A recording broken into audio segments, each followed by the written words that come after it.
Olá a todos, tudo bem? Eu sou Tassi e seja bem-vindo ao meu canal. A PGR apresentou a denúncia contra Bolsonaro. Os comentaristas da Globo News insistiram em opiniões parciais, trazendo apenas especialistas que reforçavam a narrativa de golpe, mas o jogo virou. Eles chamaram o advogado de defesa de Bolsonaro, Sérgio Vilardi, e ele simplesmente desmontou os argumentos dos militantes. O jornalista Otávio Guedes realmente passou vergonha. E fica comigo até o final do vídeo, pois tenho uma notícia muito importante. Vai mudar o rumo da direita no Brasil. Eu li 2 vezes a denúncia, sou leigo, o que é até melhor, né? Já que se trata de uma história, como o senhor muito bem. É um encadeamento de fatos, é como uma corrente, que um elo vai se ligando ao outro. Mas essa denúncia, esse contar de história, não se dá com base em testemunhos, em depoimentos, se dá com base em fatos. O senhor não achou que esses fatos levam a uma tentativa de golpe de Estado? Inclusive a reunião de embaixadores, por exemplo, entra no contexto de construção de uma mensagem de que as urnas não são confiáveis, portanto o Lula não é o presidente legítimo, que desemboca em 8 de janeiro. Então, o senhor não concorda que esse contar de história tem muito mais substantivo do que apenas testemunho? Não, eu com todo respeito, e sou o primeiro a dizer que nós temos que admitir o contraditório, Otávio, eu não concordo. Primeiro, o presidente Bolsonaro critica a questão das urnas, não foi em 2021, 2022, desde o tempo que ele é deputado. A questão das urnas, nós sabemos que o Congresso aprovou a questão do registro impresso. Foi vetado, o Congresso derrubou o veto. Seria essa uma medida antidemocrática? Esse é um recado que nós estamos passando, que incentive um golpe de Estado, porque as pessoas, na maioria do Congresso que representa a população, disseram não confiar na questão das urnas eletrônicas e queriam registro? Então, eu não concordo. Uma coisa é crítica, outra coisa é participação em delito, é execução de golpe de Estado. São coisas absolutamente diferentes. E também não concordo, com todo respeito, também não concordo que nós estamos falando de fatos independentes. O cerne da acusação a acusação está baseada, sim, na delação do Cid. É que, na verdade, a denúncia deu uma disfarçadinha nisso. Por quê? Porque, na verdade, essa delação, como todos nós sabemos, né, é uma delação que contraria as normas mais elementares. Em primeiro lugar, o delator apresentou uma versão, apareceu na Veja áudios que ele próprio confirmou, questionando a sua própria voluntariedade. Ele questiona a sua própria voluntariedade e ele se comunica com o terceiro vazando a delação. Aí vai a autoridade e pergunta para ele assim, mas escuta, quem era o seu interlocutor? E aí ele responde assim, não lembro, pode ser meu primo, minha prima, meu tio ou minha tia. Isso não é piada, ele disse isso. E todo mundo fingiu que não aconteceu nada. A delação não foi rompida, ele quebrou a delação naquele momento. Aí nós vamos mais adiante. Chega um relatório da Polícia Federal que diz que ele mentiu. Vocês estavam agora com os vídeos. Que ele mentiu. Mentiu e se contradisse. Isso é o que disse a Polícia Federal. Aí vem, efetivamente, o Procurador-Geral da República e pede a prisão dele. E diz que ele descumpriu o acordo, apontando a cláusula do descumprimento. Ele pede a prisão e determina a rescisão do acordo. E aí o que aconteceu? O ministro determinou uma audiência. Uma audiência para salvar a delação. Doutor. Já que eu estou aqui na Globo, a pergunta é, pode isso, Arnaldo? Doutor, pode isso?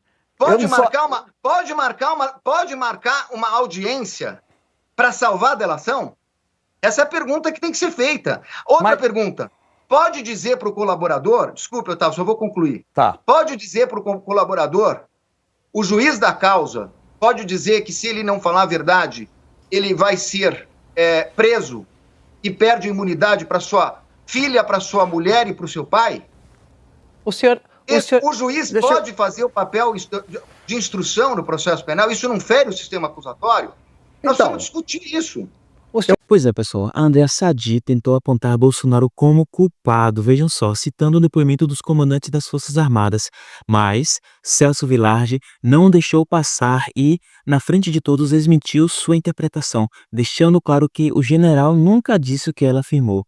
E para completar, ainda expôs todas as contradições da denúncia com argumentos sólidos e incontestáveis. Simplesmente, a Globo News passou vergonha. O senhor está falando porque a gente estava aqui mostrando, só para explicar para o nosso assinante, alguns trechos da delação do Mauro Cid. Mas o senhor sabe muito bem, como criminalista experiente que a denúncia não se baseia apenas nas informações da delação do Mauro Cid. Por exemplo, queria trazer aqui depoimentos dos comandantes das forças, Freire Gomes e o Batista Júnior, que em juízo, né, os investigadores da PF, eles confirmam ali que Bolsonaro tentou apresentar um plano de golpe, que eles não toparam, que inclusive Bolsonaro foi avisado que se ele tentasse alguma coisa adiante, avançar com essa tentativa de golpe, que eles poderiam dar a voz de prisão para ele. Então, eu queria que o senhor falasse um pouco sobre isso, assim, como é que pode ser possível essa articulação de um golpe de Estado no governo Bolsonaro sem Bolsonaro saber? Andréa, em primeiro lugar, eu aceitei participar do programa. Eu gostaria de falar sobre grandes questões, eu não vou fazer uma defesa item a item. Mas, como você tocou nesse assunto, eu me permito discordar de você. O que o general disse, nas palavras dele, é que foi apresentado um documento e, ao final da reunião, o presidente disse que ia verificar e comunicaria a sua decisão. Tanto o presidente Bolsonaro, em nenhum momento, nas palavras do general, disse algo nesse sentido de que ele estaria colocando um plano em andamento, etc, etc. Então, essa não é a questão. Sinceramente, não foi isso que ele disse. Em segundo lugar, também, sem querer entrar na particularidade do mérito, porque esse não é o momento, eu tenho que apresentar a defesa e não vou fazer a defesa numa entrevista. Mas é preciso olhar a denúncia, porque eu também penso diferente de algumas pessoas que têm se manifestado, que a denúncia, na verdade, não é incoerente. Ela é incoerente. A denúncia apresenta 3 planos, né?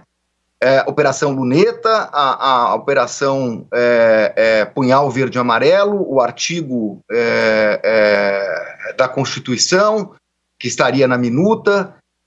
Num plano, fala-se numa matança no dia 15 de dezembro. No outro plano, era assinar um documento que levaria à prisão do ministro Alexandre de Moraes. Nós estamos falando de um plano em andamento que era para matar ou era um plano para prender uma pessoa? A denúncia não esclarece isso, ela coloca o presidente como responsável de todos os atos, mas ela não esclarece isso. Então, com todo respeito, sequer a acusação tem um ponto de vista sobre a participação do presidente Jair Bolsonaro. É um plano que estava em andamento para o dia 15 ou é um plano que estava em andamento para assinar o decreto com o estado de sítio? Isso não está esclarecido na denúncia, mas eles são incompatíveis entre si. Eles são absolutamente incompatíveis entre si. Então essa é uma contradição muito importante da denúncia. E isso nós vamos abordar no momento correto. E dessa vez, ele trouxe à tona a delação de Mauro Cid, defendendo os argumentos da PGR e de Moraes como se fosse um advogado do caso.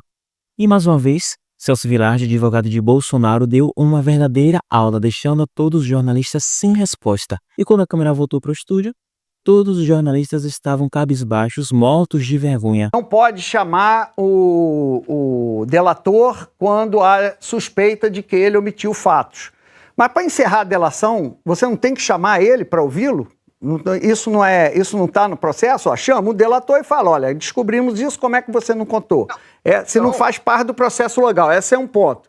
E segundo ponto, o senhor disse que o ministro Alexandre de Moraes não poderia ter dito que, olha, se cancelar essa delação, você vai perder o benefício e a sua família também, porque ele já havia delatado a família. Até a gente debateu, o Merval até levantou esse ponto aqui no programa.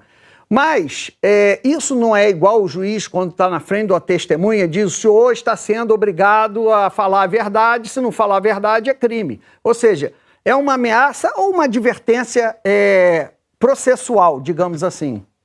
Bom, agradeço a sua pergunta. É muito importante a gente esclarecer.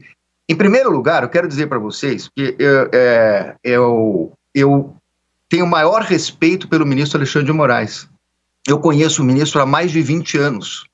Tenho o maior respeito por ele e tenho certeza das suas boas intenções. Agora, juízes podem cometer equívocos e a defesa cabe requerer ao tribunal o reconhecimento de um determinado equívoco do juiz.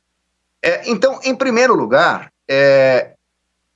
evidentemente que quando você está tratando, Otávio, da advertência a uma testemunha, realmente o juiz tem que advertir a testemunha. Se o senhor não falar a verdade, o senhor vai ser processado por falso testemunho. Isso é um dever do juiz. De qual juiz? Do juiz que está presidindo a instrução processual. No caso do delator, não. Nós estamos numa fase pré-processual. No caso do delator, nós estamos falando de conversas que foram estabelecidas de um acordo que foi estabelecido com o Ministério Público e com a Polícia Federal. No caso, foi com a Polícia Federal e depois o Ministério Público participando. Então, eventual possibilidade de correção, de tomada de um novo depoimento, teria que caber à Polícia Federal e ao Ministério Público. O Poder Judiciário não pode. O Poder Judiciário, segundo a lei, só deve atuar para homologar. E os benefícios vão ser julgados na sentença. O que aconteceu aqui não é uma advertência. E, aliás, agradecendo a sua pergunta, se fosse possível uma advertência, essa advertência já teria sido feita lá atrás, quando vazaram os vídeos, os áudios. Então ele foi advertido lá, foi mantida a delação e depois ele mentiu de novo. E agora nós estamos inaugurando o seguinte: mais uma chance para rever. Se ele mentir, ele descumpriu o acordo. Ele assinou um acordo que ele era obrigado a falar a verdade. E agora nós vamos tomar como verdade absoluta o que ele disse nesse depoimento? Por favor. E a notícia que eu tenho para vocês no final desse vídeo é a seguinte: na CEPAC, é um evento da direita que reuniu várias personalidades da direita no mundo, ele declarou total apoio a Jair Bolsonaro e também parabenizou a presença de Eduardo Bolsonaro. And a friend of mine, Eduardo Bolsonaro of Brazil, the Chamber of Deputies. Thank you. Thank you. Say hello to your father. Thank you very much. Great family. Great gentleman and your great family. Esse foi o vídeo de hoje. Curta, comente e compartilhe esse vídeo em todas as redes sociais, Facebook, Instagram, WhatsApp, compartilha com todo mundo, porque a verdade tem que ser dita, custe o que custar. Um forte abraço e nos vemos no próximo vídeo.